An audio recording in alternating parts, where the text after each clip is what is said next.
Have y'all seen that Diddy docuseries yet? It's called The Reckoning and it's on Netflix. I'm scrolling through TikTok. They going in, bro. Diddy done did some stuff he wasn't supposed to be doing. Check this out, y'all. That Keith D tape, how has Diddy never been tried for Tupac's murder? Like, that tape is crazy.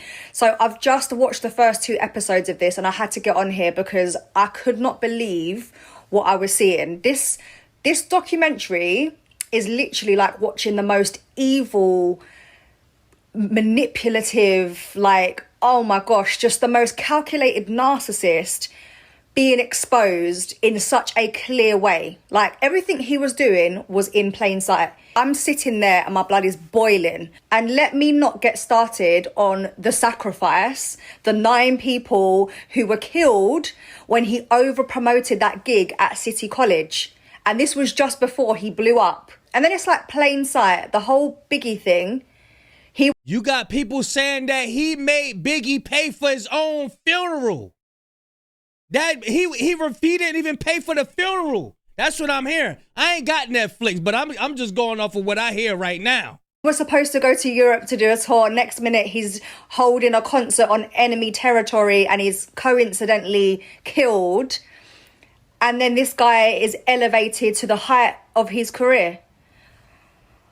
Let me know what you guys think in the comments, but this Tupac thing, the footage, the tape has never been shown before. It's never been fully released previously. So I'm hoping that this is going to bring some further charges because do you know what? Justice for Tupac.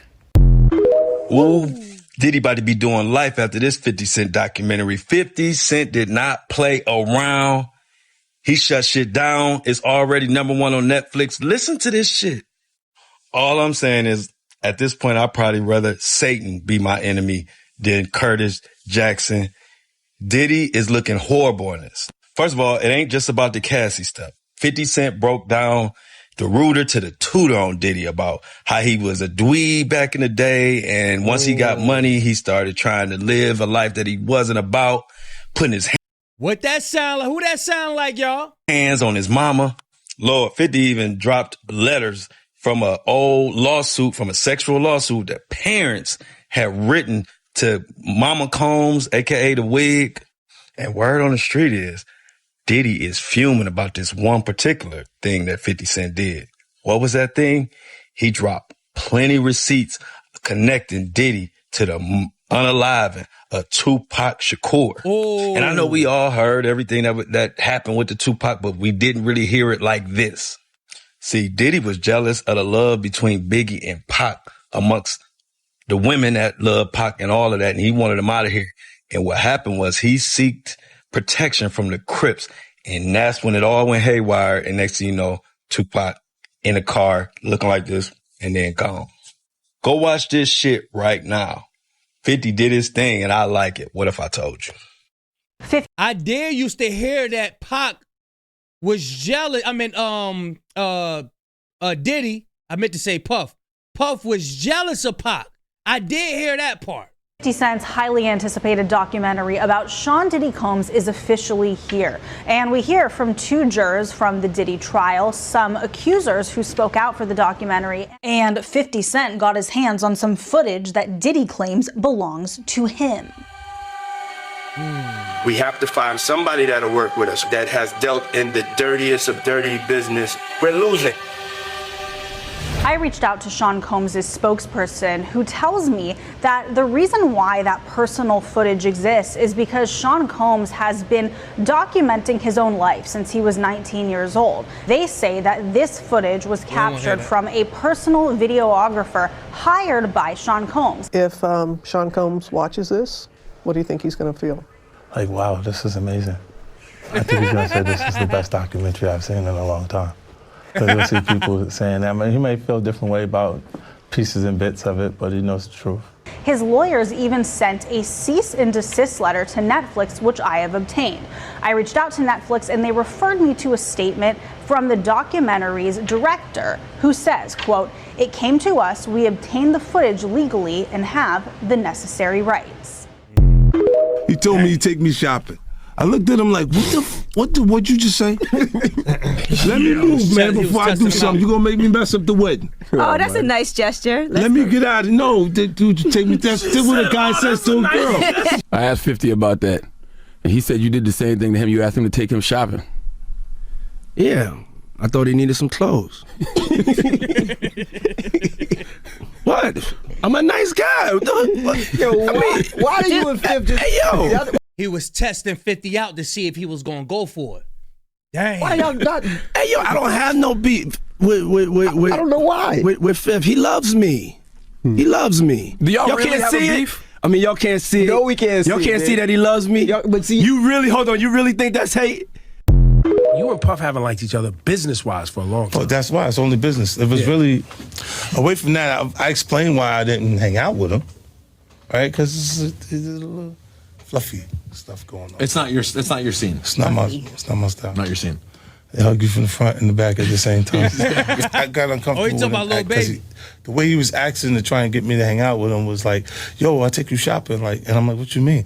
Like, that's something you say to a woman you're attracted to, maybe. Right. It's just weird, bro. Like, and now you start to see a lot of the weird stuff that was there. It looks like it all lines up, don't it? It was not in the closet. It was in front of you, and you wasn't seeing it because you see the beards, or you see the girls. So you didn't look at them the way it actually. The beards. The beards. Listen, don't think for a second 50 Cent don't hear things because he's in the industry. He hear things. He know who to stay away from and who to be around. Actually is to a degree. Now, like, and when I say people respond, how people respond to things matter. Like the internet will take to it and just go off with it. Meek responds being the uncomfortability.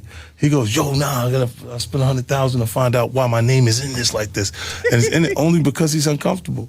You don't hear him talking about French. French was right there. Yeah. Right? Why you get so quiet? You guys make me feel like I'm scared. Well, No, they see this. You see this.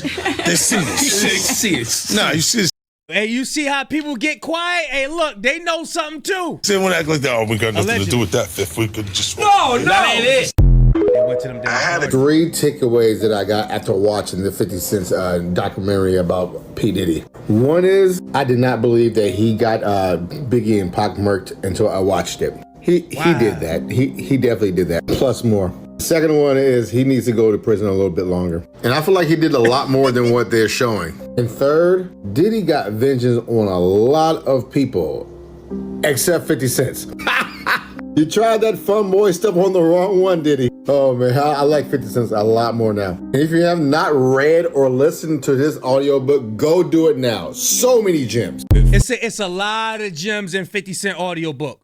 I listened to it along when it first dropped. I listened to that joint. Y'all know we ain't doing no Joe Budden. They be flagging people pages. You got close when he offered to take you shopping. Yeah, you see, now Meek is in the same shirt. He's out there in the same shirt. This is not. Damn, Meek. Look. Him and Diddy got on the same shirt and some twins shit. Damn. We heard that audio. Yeah, do y'all think that was Meek in that leaked audio? I said Meeked.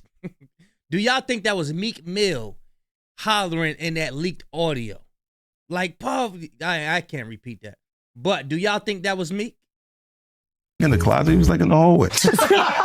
Now it was in the hallway. We saw the video. We saw that video. It comes out later. You're like, that's not the closet. That's the hallway. He didn't give a fuck. He's not from the street. His mother did the very best to give him the best. What's next? Give me something else. What can't you do? I can do it. But now. So I'm on episode 1 of the Diddy documentary. And first of all, this is 1000% the type of documentary that I would expect someone's enemy to make about them. Immediately, straight out the gate from the jump, Yeah. I think I've seen his channel before. He said, hold on, I gotta get that back. Hold on.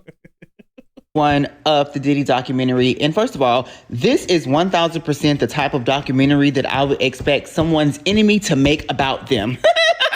Immediately, straight out the gate from the jump, I can tell that 50 Cent's hands are all up in this. Secondly, before I get into what I really want to talk about, Janice. Nah, that's not funny.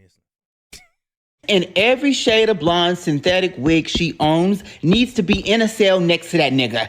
Because as a mother, she essentially raised that man to be the man that he is today. She raised him to believe that he was a goddamn pimp and a drug lord. She had him dressing in tilted fedora hats and chinchilla coats at 5 when he should have been in Oshkosh B'gosh. Now, what I really want to talk about is the basketball game.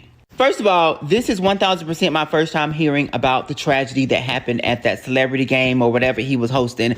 This is my first time hearing about this. Had no fucking idea that this was something that actually happened in his life, and this is what actually made him who he was. But when they started talking about that basketball game, the first thing that came to my mind was Astroworld. I don't know if I'm the only person that thought about that, but when they said that people bum rushed the door and were trampled, and that is essentially how a lot of people end up losing their lives, the first fucking thing that came to my mind was Astroworld and Travis Scott. Because the similarities between those two situations are eerily similar. It's almost as if Travis Scott decided to recreate a ritual or a tribute that he saw someone else do in the past. He cooking with this one. This is, hey, look. Hey, listen. Like Diddy said out of his own mouth that the tragedy that happened to those people is what essentially made him become a known name. So basically, people lost their lives for you to have fame. And Travis Scott was already somebody, but I feel like after Astroworld, it's certain levels you can get up to. There's a door. He reached a different level. You catch what I'm putting down? Because there is just no way that those two situations just coincidentally happened where I believe the same amount of people passed away. There is just no way that that's a fucking coincidence. The fact that this is only episode 1 and all this shit is being uncovered, I'm not prepared for the next 3 episodes. Dang. The lesson to be... Wow. He said he's not ready for the next 3. Godly. I gotta hurry up and get to somebody Netflix. learned here is don't ever, as a grown man, offer to take hers, 50 Cent Jackson shopping ever in your motherfucking life. Because ain't no way this man did a whole 4-part documentary series for Netflix called Sean Combs The Reckoning for the fucking Diddler. I mean, I know he said he was gonna do it, but I didn't even fucking believe him, honestly. And y'all, this documentary is not... Hey, look, I'm gonna leave a link in the description. She dropping way too many F-bombs, y'all. And I ain't trying to edit this one right here. But yeah, y'all let me know what y'all think. Have you seen The Reckoning yet? I gotta go watch it so I could get into this conversation because I'm hearing a lot of things from he made Biggie pay for his own funeral. I heard somebody was like, yeah, he said, I ain't paying for that funeral. Then they said the Tupac situation. I always was under the assumption, and from what everybody was saying, is that the Tupac situation was really with some like street stuff with the Orlando guy. You know what I'm saying? So I don't know. Y'all let me know what y'all think though, man. Big Cash signing out. Going, y'all.